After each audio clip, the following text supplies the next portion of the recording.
This is the strategy inside everything. I'm Adam Pierno.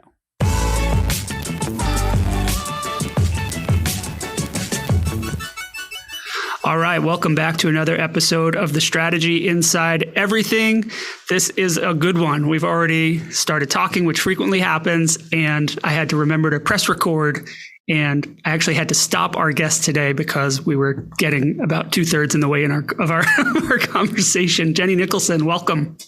Thank you for having me. I'm so excited. We've been trying to set this up for a while.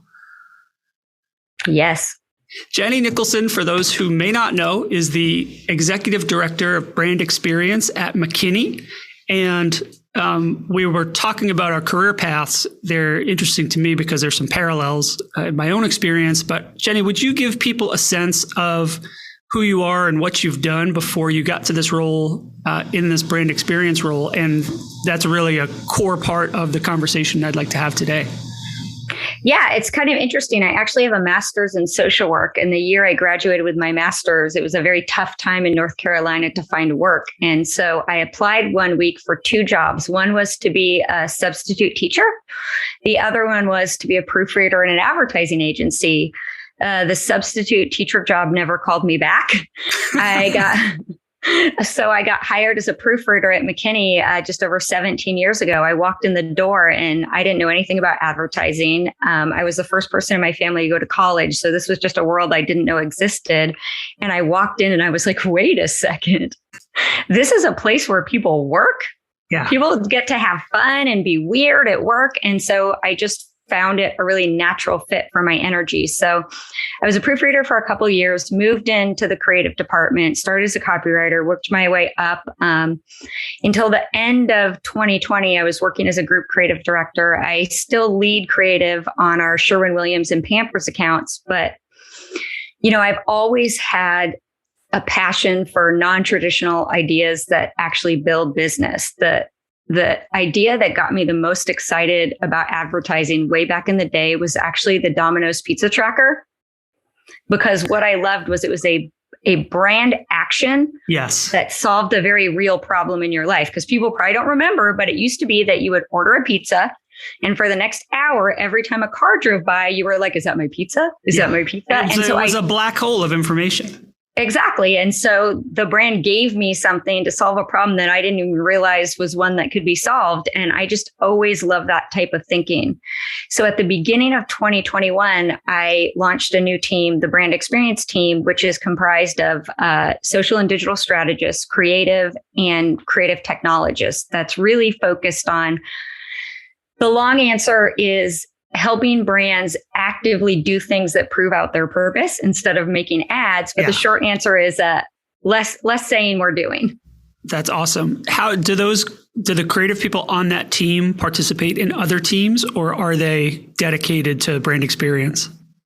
It's sort of a borrowing back and forth. I think one of the things that's really fun about working with our team is that we have a really different approach. We don't have a waterfall process. It's not like the strategist makes a brief and then it goes to the creatives and then it goes down to the creative technologists. We all sort of come together as a group at the beginning to sort of figure out what we're going to do, bring in different perspectives. And then once we've sort of as a team settled on what's really exciting, then we'll all lean into our different specialties to bring it to life.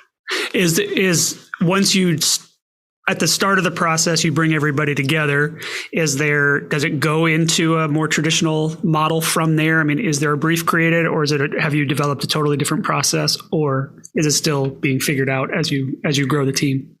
Kind of a little bit of both. It sort of depends on the process and the project. But I mean, we really usually start by all of us just kicking around what's possible, because, insights are the most important thing and they can come from anywhere. And somebody will be like, oh, I saw this thing there, or that reminds me of this thing, or I saw this subreddit. So it's really fun to have sort of everyone around the table at that very first part of the process when we're sort of defining the challenge.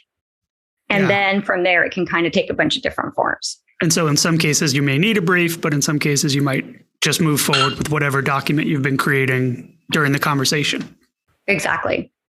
That's really cool approach. I mean, I think you could see it in some of the outcome of the work, that where people have you could see input from people thinking more experientially than traditional art director, copywriter. Here's a beautiful visual, especially my knowledge of McKinney back to the McKinney Silver days is, beautiful print.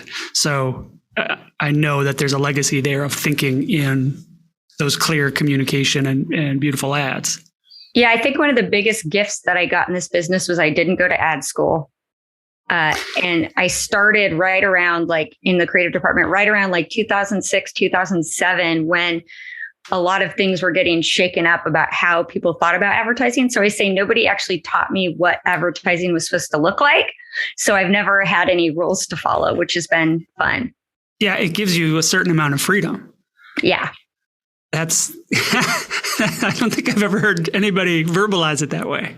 Yeah, not to mention I didn't have to pay for ad school, so that was great too. That's nice to not be coming from under that. Yeah, I know, especially in the first couple of years where the salary doesn't quite line up with the bills that you have.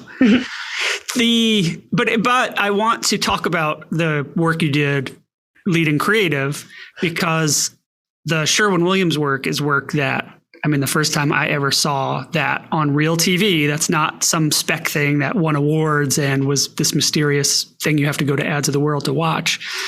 Those are on broadcast all the time, and they are breathtaking.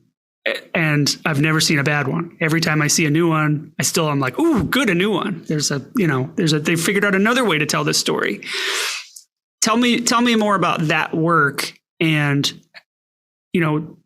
for a lot of creatives, that would be, for me as a former art director, I would be really excited and energized by that. But how did that lead you into thinking about, experience, or what's the thread there that might connect to the experience work you're doing? Yeah, I love that, because when people think about brand experience, they often go to CX things or digital things. But really for us, when I think about brand experience, the main thing is to go from this position of looking through the brand's eyes and being like, what do we want people to know about us? To looking through the customer's eyes and asking yourself, how can we add value to their lives? Because, even if you look at the language that we use in our industry, we call customers the audience, which suggests that we're standing up, giving a performance, and they're just sitting there waiting to hear what we have to say. They're receiving, yeah. Or we call them the target, which suggests that they're just these sort of things milling around that we're going to shoot our messages at, and we live in a world now where people don't have to listen to what we say. And they often don't. I don't have cable.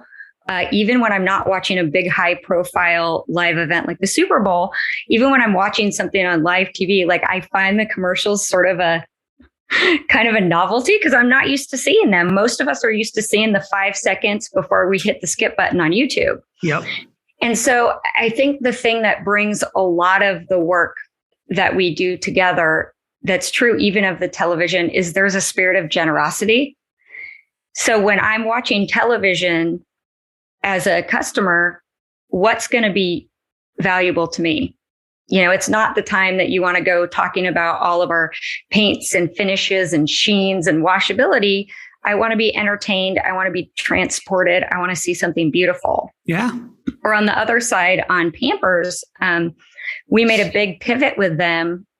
They have been in the business for 60 years. They're, known as the premier, baby diaper brand.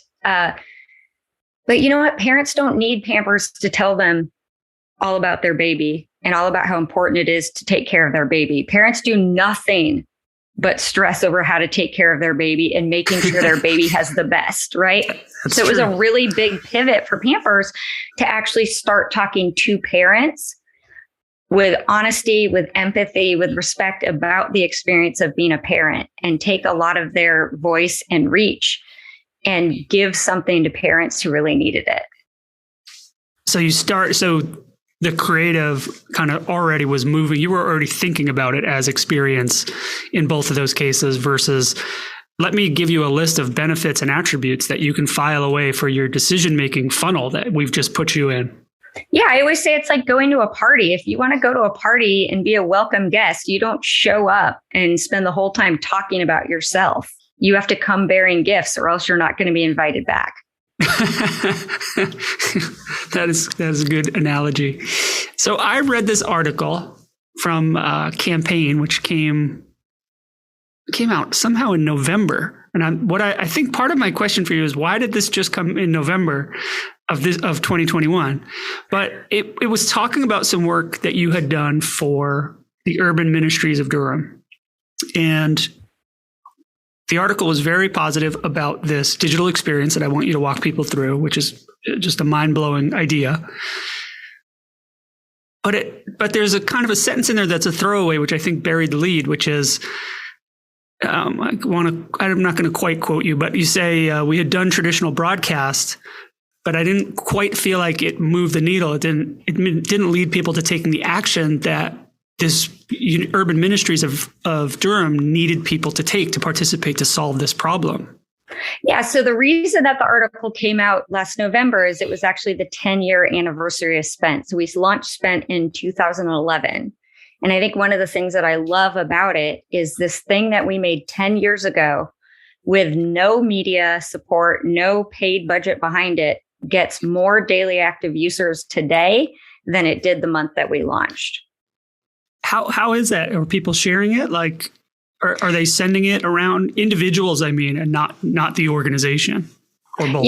The organization doesn't have to share it anymore. It's actually become a really integrated part of educational curriculums all over the country, from middle school all the way through post undergrad. So I actually found out I have some friends from my old social work life who are now professors at schools of social work, and all over the country, schools of social work use it to onboard their new MSW students to help them understand what it's like to live on the edge of poverty. I guess I should go back and be like, here's what this game is. No, yeah. That's such a gratifying feeling to know that it's getting practical uses and is not just an entertainment or a kind of a marketing tool. But yes, let's tell people what Spent is. You've given a kind of a quick overview, but yeah. So Spent is a game that basically challenges you to make it 30 days on a minimum wage income. You know, one of the things that we learned is that if you look at a lot of campaigns around poverty, they often appeal to pity. There's this sort of underlying tone of, you have so much, they have so little, you should share. Which doesn't do much, because that's not anything we don't already know. Right? You're like, oh, thank you for telling me something I already know. I can't wait to change my behavior. Right. Yeah. Oh, okay. Oh, yeah, you're right. I will just fix everything I'm doing. Yeah, exactly. And so what it did differently was, when you first open the game, it says Urban Ministries of Durham serves 6,000 people every year, but you'd never need help, right? And there's a big red button that says prove it. So what I love is, by taking it from an appeal to pity and making it a challenge, it taps into this little belief that nobody wants to admit that we all have, which is that we would never be in that situation, right? It's easy. And you've heard people say that. They're like, I'd do whatever it takes. I'd work at McDonald's. I'd mow lawns. So, okay, what happens if you do have to work at McDonald's? Yeah, or you have to take, there are real consequences to those decisions. Okay, you think that you'd never get to a place where you'd have to ask a place like Urban Ministries for help? Like, here's your chance to prove it. And I think coming from that perspective and sort of tapping into this deep belief we all have about ourselves is what made it really successful. Where did that insight come from? It's kind of funny, but so we had done a campaign for Urban Ministries of Durham before. It was a TV campaign that had that takeaway of, like, it's not nice to ignore people asking for money on the street. Didn't really move the needle, like I said, because it wasn't really telling people anything new. And the Urban Ministries had come back to us saying, like, we want to do another campaign. Our theme for the year is about experience the journey. And what they had meant was experience the journey of somebody, like, from when they walk in the door at Urban Ministries to getting back on their feet. And I was in the shower one day, and my dad at the time was super into Farmville, super into Farmville. Yeah, as I remember these days, yeah. And I was getting a lot of annoying notifications that was like, Mark needs some nails for his barn. That and what was the other one? Mafia Wars. Yeah, Mark needs help weeding his sweet potatoes. And one day I was in the shower and I was like, what would it be like if I got a notification that said, Mark can't pay his rent this month and needs to borrow $200. Yeah. And that sort of was like the very first spark of what ended up becoming Spent. How tough of that since you had done broadcast and since the client came with this journey that they had in mind, and now you're essentially saying, no, let's do the opposite journey. Let's plumb that and figure out what's there. How tough was it for them to get on board, or did they get it immediately? They didn't get it immediately, but they had a lot of trust. Like going to a client and saying, hey, so we're going to make a game that's sort of like the Oregon Trail, but around poverty, is definitely kind of a scary conversation to have. Yeah, I think that's true. That's why I'm asking. It's a brave idea. I mean, it's to put it on a slide and saying, here's what we're thinking. It sounds like the opposite of what most marketers would want to talk about. So first of all, that's one of the beauties of working on pro bono things, right? Is they have a little more motivation to take a big swing because they're not putting their own money on the line. And then also, as we were selling it in, we kind of found some ways to contextualize it in a context that they would understand. So, for example, as we were talking about it and introducing the idea, we led with this very famous book by a woman named Barbara Ehrenreich called Nickel and Dimed, which is where this woman, who is a comfortable college professor, actually goes and tries to live as a maid or as a waitress. And so we use that sort of as a reference point because they had all read that and they loved that. And we're said, imagine this, where like anybody can actually be put in that circumstance, just the way that she is in the book. And that was a really helpful thing. And, but in full transparency, they weren't sure. They were like, okay. And it wasn't until we gave them a first playthrough of the initial prototype that you watch their eyes light up and realize that it was going to be something really special. Tell me about the effect, because I'm looking at some numbers here. I mean, what's more of interest to you that it's raised nearly $250,000, which is amazing. But is it more of interest to you that effect, or the sheer takeaway that the response that people who run through Spent have, or that it's used to help social workers contextualize the work they're doing? Yeah, I mean, I think it's pretty amazing that this game that we made for a Durham homeless shelter and emergency services organization has now been played by over 14 million people all over the world. And I think what's neat is it's being used in classrooms all over the world to help young people have more empathy for people in poverty. So it's not just in social work schools, it's being used in high schools, in personal finance classes. Around the time that it came out, a couple of months later, we found that a really big credit card company had actually started using Spent with its collections team. To build empathy? Mm-hmm. Because there's actually a step in the game where one of the things that you can get is a credit card company calls about a past due bill. So it's kind of giving the agent some empathy for the people on the other end of the phone and understanding why, maybe somebody is not going to be as kind in response to a call from you as you would like them to be. Oh, man. What's the average duration of the game? I mean, it's about 12 minutes. Yeah. So you can run through it. It's not like an experience that you're signing up for and you have drop off. People generally make it through. Well, and what I love is people almost, uniformly play Spent twice. They play it the first time the way they want to think of themselves. Yeah. Right. You want to be able to make the decisions that you as a good, moral, kind human being make.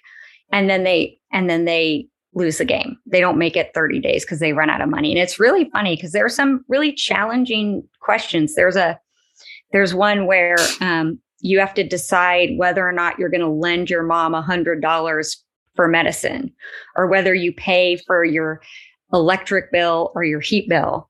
But the one challenge that makes people fail the game more than any other one is there's one where it's like your pet is sick and it won't get better without treatment. So you can pay $400 to give it treatment. You can pay $50 to have it put to sleep, or you can just let it be sick. And that is the number one most common fail point when people play the game. They pay the $400 or whatever. They pay and then they lose the game. And so what's really interesting is they play through once, kind of making the choices that sort of reflect the kind of person they want to think they are. And then they lose, and then they play it again and they make different choices because the second time they're focused on surviving. Yeah. Yeah. They come back humble the second time. Yeah. And they realize that the only way to get through the month is to maybe make decisions that you wouldn't want to make or face realities that you've never had to face. And so I think that's the thing that I'm the most proud of, is I think it really helps people understand this sort of damned if you do, damned if you don't reality of living in poverty. And, the whole point of it was, if somebody playing it could just have one moment where they're like, damn, this is really hard. That was really the whole point and takeaway of the game. Yeah, I am working so hard and it's not having any impact on my success in this game. Every day is just another disaster, or not a disaster, but another challenge that I wasn't prepared for. I didn't have the means to solve. It's like, it's eye-opening. Yeah, it's funny because Spent actually wasn't the first game that I made at McKinney. I was going to ask you. I was going to ask if this was, this is an amazing success. So was this right off the bat, you got this lucky, or were you this good, or was there something else that you had done first that you learned from? We've done several games since Spent, but we did one before that really helped me see the power of games in a new way. So it was an assignment for Chambord liqueur. I don't know if you know. It's like it's the liqueur that comes in the little like globe. I do actually really like that bottle shape. It stands out. Yeah, it's very cool. Yeah. So the ask was a module to train the people who go around to bars and restaurants and grocery stores, like the distributors basically who get it into those placements. Yeah. And I think they just wanted a PowerPoint thing. And we were sitting in there and we're like, man, that is a hard job. It's like you're just driving around alone in your car, going to all these different places, trying to get people to buy a like globe shaped bottle of like raspberry liqueur. It's right. Like, and even getting people to understand what is in that bottle is probably really hard. Exactly. And it's mostly dudes like who are doing this job. So it's like, man, yeah, it's like they're going around selling this purple raspberry drink. So what we ended up suggesting was a game. And so we made a game that was a sort of training in disguise that was called Operation Chambord. You tried to bro it up. We did. It was really fun. So you got to play almost as this like 007 style agent that goes on all these different missions. You got a car that you drive. You could change the radio station on the car. You go into a bar and like a lady brings you a bottle of Chambord, but it's a secret. There's like a secret video camera in it that teaches you about the background of like Chambord and where it's made and stuff like that. And there's another thing where you have to figure out where to place the shelf talkers in the grocery store. But before you do that, you have to fight ninjas.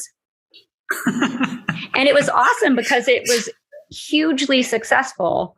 It had, like 100% completion rate. One guy, and I don't know how I feel about what this is about his life, but he was like, that's like the most fun 20 minutes I've ever spent in my life. I was like, okay, I don't know about that, but he's not an Xbox owner, I don't think. No, but what it taught me, and this was back in like, I think 2006, 2007, maybe. But it was really my first time realizing that if we had just come from the perspective of what do these people need to know, we probably would have just done a boring training module that they just sat there and looked at. Here's the bullet points. Here's a short video. Here's a script. Yeah, the usual stuff that you do in those assignments, which is always very dry.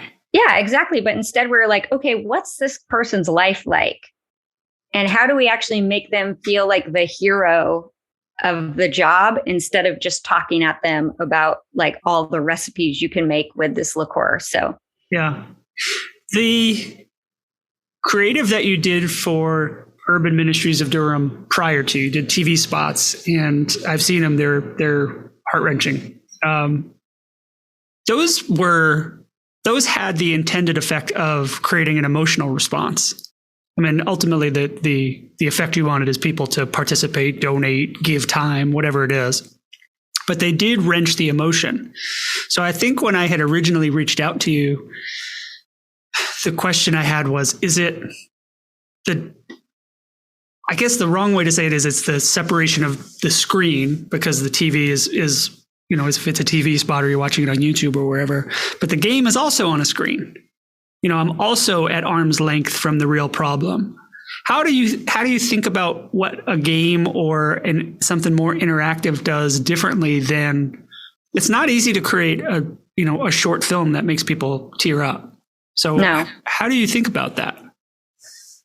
I always say that Spent isn't necessarily successful because it's a game, right? There are a lot of things that are games that suck. I think the thing that makes Spent successful is that it was a challenge, that it was a surprising way to tackle something that people hadn't done before. And I think, and I love the spots that we made first. I think they're beautiful. They give me big feelings. Like people cried when they saw them. But I think I go back to that spirit of generosity. Like if I look, and I'm being really honest, at the first work we did, it was sort of about like, oh, let's make people feel bad so that they will give us money.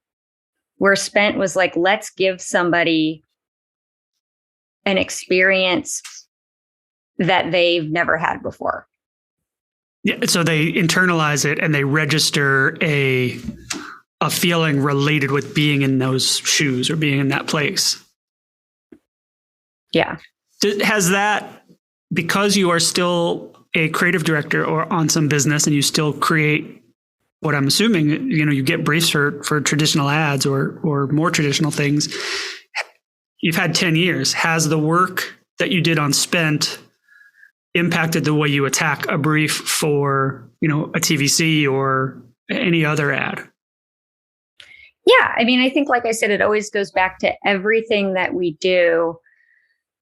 My main goal is to make something that somebody would want to see, that somebody would want to engage with, that somebody would want to share with somebody else. Like, there's a lot of, I think, negative association with ads. And I think a lot of us in this industry just want to make powerful things that connect with people. And so I think that's always the filter that I try to use is, how can we make something that doesn't feel like a waste of somebody's time, even if it's 30 seconds, that doesn't feel like we're just forcing them to listen to something or see something that they don't care about. Yeah. I mean, including your own time creating it. Right? Exactly. I don't want to spend my time working on something that doesn't feel meaningful or doesn't feel like it connects with people on some level. And I think it's always, for me, I think it all starts with really pushing that insight, like when we worked on Pampers, one of the insights that we learned was that, 9 out of 10 moms think they're not doing a good job. Mm. It's like they work so hard and they give everything to their babies. And then they're over here on the other side, like beating the crap out of themselves. That's actually a heartbreaking data point. I mean, yeah. Anybody who has kids is nodding right now and thinking, like, questioning, the response to that is not as like, oh, good, I must be doing okay then. The response is like, yeah, me either. Yeah, exactly. We found some statistic that said like pretty much every woman especially has had at least one negative thought about herself before 9 o'clock in the morning. Ugh. And so that was a way where, the first, the video we made out of that, the film was really about helping moms see themselves through the eyes of their babies. Because you don't think you're doing enough, but to your baby, you're the most powerful, beautiful, strong, wonderful creature in the world. Yeah, until they get their first kindergarten teacher. Exactly. And your second fiddle. They're out of diapers by then, so. It's not my problem anymore. So you've started this team when? January of last year. Okay. January 2021.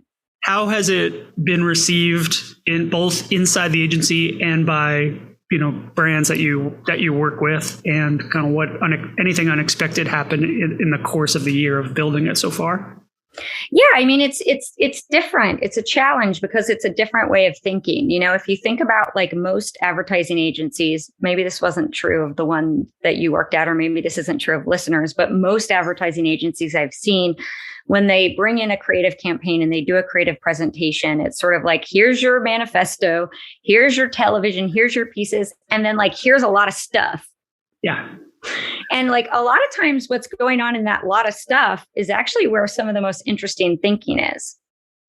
Yeah, it's how the thing actually legs out and touches the other interesting parts of the person's life that you're trying to communicate with. Exactly. But when it's just treated as sort of a deliverable that comes after the television, that comes after the video, it's just very easy to just be like, okay, great, love all of this. Let's just not do any of this stuff and focus just on the television. So one of the things that I think we've learned is that you can't just bring in BX as an after the fact deliverable. One of the things that we talk a lot about at McKinney is that it's not a deliverable, it's a mindset shift, because it's a shift that starts at the very beginning with problem definition, right? Because a client will come and they'll say, oh, I really want an ad campaign. And I really love to get down below that and say, okay, that sounds great. What business problem are you trying to solve with this? What's the real thing we're trying to solve here besides delivering you an ad? Yeah, exactly. Because maybe an ad isn't the right place to go. Or maybe like you do an ad, but it's about something that maybe you didn't even know you should be talking about. So one of the things that we've been building is what we call it's called an experience versus expectations map, right? And so what it does is sort of the expectations part of it is sort of your standard customer journey, right? Like at different points in the process, what am I actually expecting from a brand? What do I need? What's going on in my life? And then we actually map against that the current brand experience. Right. So at different touch points, at all these places where I'm a person and this is what I need in my life, this is what's going on with me, we actually map and say, okay, how is your brand actually showing up? And what's really nice is you get to see where the deltas are. Like, and there often with a lot of brands are moments where what they're actually providing in terms of the experience is exceeding customer expectations. And so our perspective is always like, that's what you should be talking about. Yeah. Because if their expectations are lower and what you're giving them is actually better, then more people need to know about that. But then what's really nice too is it makes it very clear and obvious where the biggest gaps are. And so it's sort of a really fun way to help brands recognize that like you can say everything in the world that you want to, but if you have this very real delta between what people need and what they're expecting and where you're showing up and how you're showing up, like all the great ads in the world aren't going to help you. And you can decide from there what's best, either to build on a current strength or to build on fix the biggest delta and start shoveling to fill that with something more meaningful. Exactly. Or sometimes, the really big deltas are big operational lift things. And so those can be hard. And so often we look and say, look, this is actually a pretty small delta that if you did like this very simple thing would actually close that gap quickly and have a pretty big impact. And so that you can start building momentum and start changing the way you show up while you tackle some of these bigger issues. Is it satisfying for you to be able to get into those kind of operational recommendations and impacting or at least attempting to impact their core business versus being the copywriter or the creative director where they're saying like, oh, that's nice, just bring us the ads? Yeah, I'm not in the business of making an ad. I'm in the business of exponentially impacting clients' businesses. I want to make their businesses better. I want to make them more valuable to the people they're trying to reach, because that feels good to everyone. And if, I think that's one thing that's interesting is that,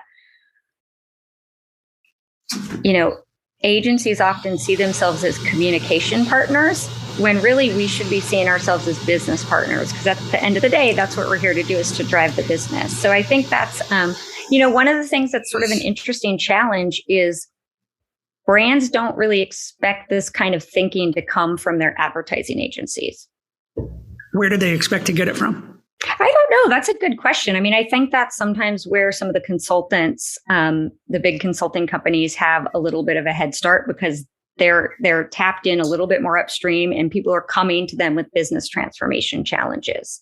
Yeah. And so that's sort of been one of the things that's really interesting is how do you sort of come in with something different that has an impact, but isn't so big and so unwieldy that it's like, I'm sure anybody in an advertising agency has heard the phrase, that's an operations thing. Yeah. Oh, for sure. And and you work with those consultancies, and they also have their own set of products that they deliver that you can expect when you call the consultants. Here's what I'm going to get.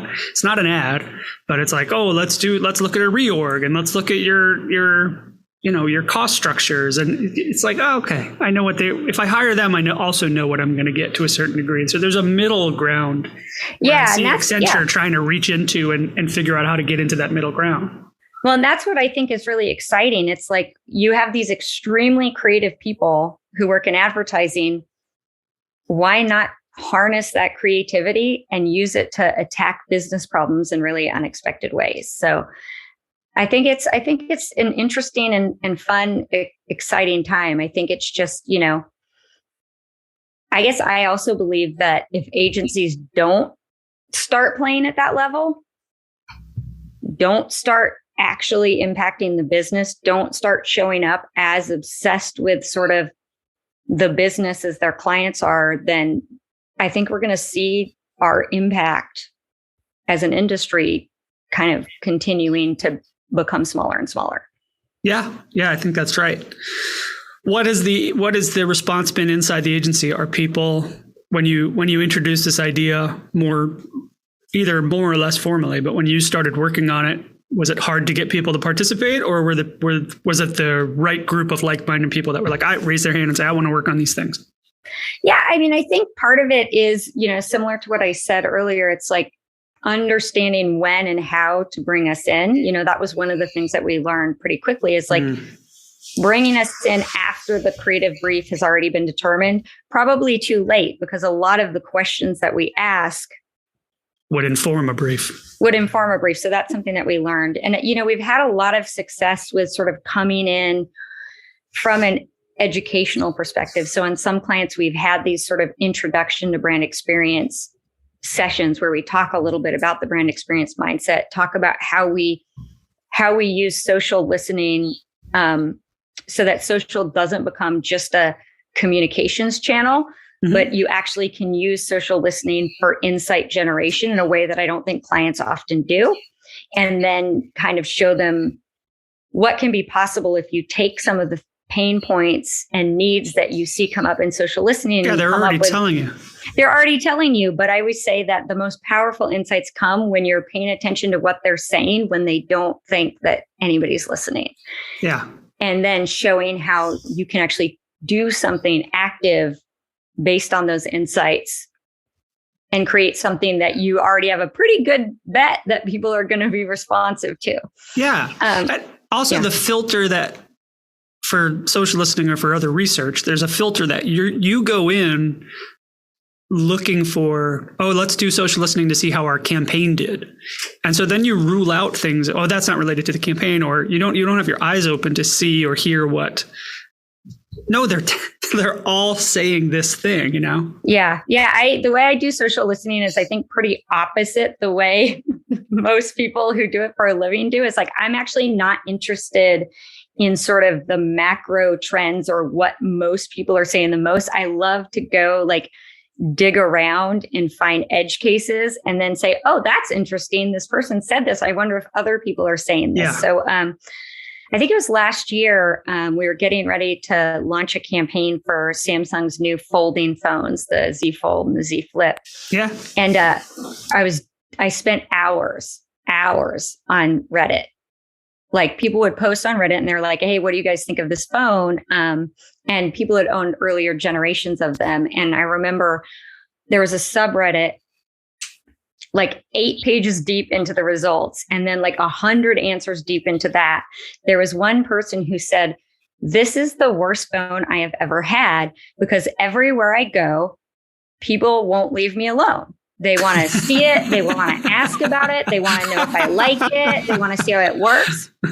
And we pulled that out, and that actually became our teaser campaign for the product. And then on the other side for the flip, we went to TikTok and just searched. I searched flip. We searched flip phone as the hashtag on TikTok and found all these people talking about how when you have a smartphone hanging up on people is not nearly as satisfying because you can't clack it. You can't clack it shut. Yeah, you can't slam it down. Yeah, you can't clack it. You just have to push a button. And so that ended up leading to what the creative team did. And that wasn't our team. That was sort of in the creative department. They ended up doing this amazing campaign with Todrick, who was on Drag Race and stuff like that, with a whole song all about like clacking. That satisfaction of being able to really clack someone. I don't click, I clack. Yeah. Oh, that's awesome. Yeah. So being able to sort of introduce that kind of thinking to clients has been pretty fun. And it's been an interesting way to sort of get connected to other clients on the client side who maybe aren't the day-to-day comms team. And then sort of on the other end of the spectrum, we're having a lot of luck coming in, helping clients understand what to do with emerging technology. So we've done several presentations with clients on NFTs, helping them understand what an NFT is, but also how, I think our 101 for NFTs is called How to Make a Branded NFT That Doesn't Suck. Yeah. So, and the same thing for the metaverse. So kind of sort of coming in with this, it's funny because it all goes back to the spirit of generosity, right? It's like we don't come in necessarily trying to sell something. We come in trying to educate them about a different way of thinking, help them see the potential for it, and then say, if you want to keep playing, let us know. Right. But here's some things that are happening that we think are good, that are giving people something useful or something entertaining that's meaningful to them, that is worth investing in because they remember it. Exactly. Versus putting a Chipotle in Roblox. I mean, they gave away $1 million in free burritos. I know, but did they have to do that in Roblox? Couldn't they have done that? I don't know. It just seems like if you have $1 million to give away, there's a trillion ways you could do that without. It didn't feel Roblox was not important to it. Yeah, I mean, they did make some choices around that made that in some ways, I think, one of the better non-fashion, because fashion and beauty, the translation from that into the metaverse, I think is pretty easy. Yeah. Right. Because we have avatars. They got to wear clothes. Their faces got to have makeup on them if you want. I think it is with some of the other brands that don't have as nice of a connection or as tidy of a connection where the interesting thing is. And I think there are a couple things that Chipotle did that made it actually one that I like more than some other ones. First of all, they did it as a limited time thing. Uh-huh. They didn't try to launch an ongoing presence. They did it around Halloween. So you got to go to like a haunted Chipotle. You got to play with your friends. You could put up little costumes and stuff like that. So I thought that was sort of, I prefer them doing that when it was around a specific time. You could do something that maybe you can't do in your regular Chipotle. And then they did, I think it's always easy, back to the spirit of generosity. Giving away your product is always a very easy way to be generous. Yeah. To be generous. Exactly. That's a good point. And there's hardly any actual haunted Chipotles. I've researched it, and it's hard to find one. So that's true. So I much prefer that than if they tried to go in and build their own Roblox server that was like the world of Back to the Start, where you got to farm the tomatoes and watch them grow and feed the pigs, where it's just like, it's all just a giant ad for how great their products are that then you sort of get to play. So, yeah, I think people would be bored of that pretty quick. Yeah. Unless the pigs were adorable, then maybe. Oh, I mean, they got to be cute. You got to have cute pigs. That's price of entry for sure. Well, Jenny, thank you so much for joining me. Where can people find you online? You can find me on Twitter at Miss Jenny. And you can also find me online at jennysayshi.com. Perfect. I'll clean that up in the edit. Thank you. I will also include links to Spent so people can try the game for themselves and see how many times they have to go through it before they start making some of the really tough choices in the game. Yeah. Awesome. Thank you for having me. This has been super fun. Thanks for making time for me. I really appreciate it, and great conversation. All right. Awesome. Bye. Yeah.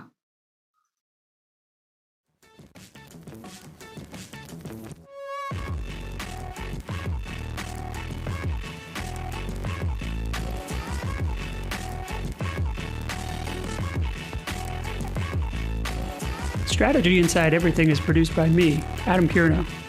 If you liked what you heard, please leave a review wherever you listen to your podcast. It really helps. For more information about me, Adam Pierno, you can go to Headliner.app. There's information about my books, my speaking, and my strategy work. Have an idea for a guest? Send it my way. Just go to Headliner.app and you'll find a form there that'll help you connect. Thanks for listening.